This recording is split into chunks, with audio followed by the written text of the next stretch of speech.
pentane arju jela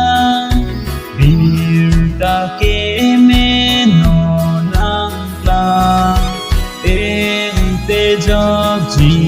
anin ke ha Jesus ti lo ma theng parpa Karbi non pusi mathamati Nor kot adu madunji Setaning riri don hari Jesus rai pola pereri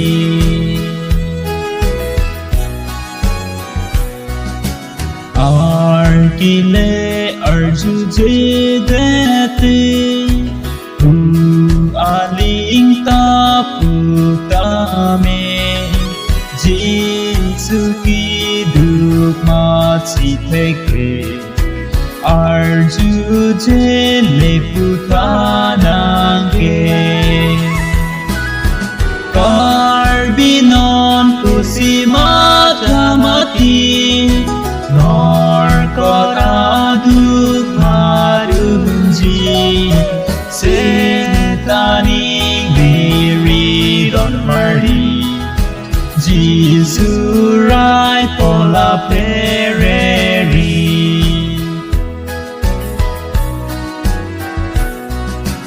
Ipupen arju jedetsi Matsi puthek ji mati Arju jele matunji Muthe ning kang tang ong lesi Karbinon pusi mathamati Nor kot aduk madunji Setaning diri don mari Jesus rai pola pereri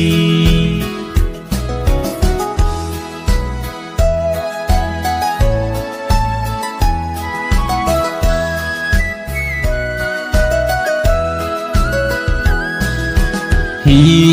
upen arju jedetsi Matsi puthek ji mati Arju jele matunji Muthe ning kang tang olesi Karbinon pusi mathamati Nor kot aduk madunji Setaning diri don mari Jesus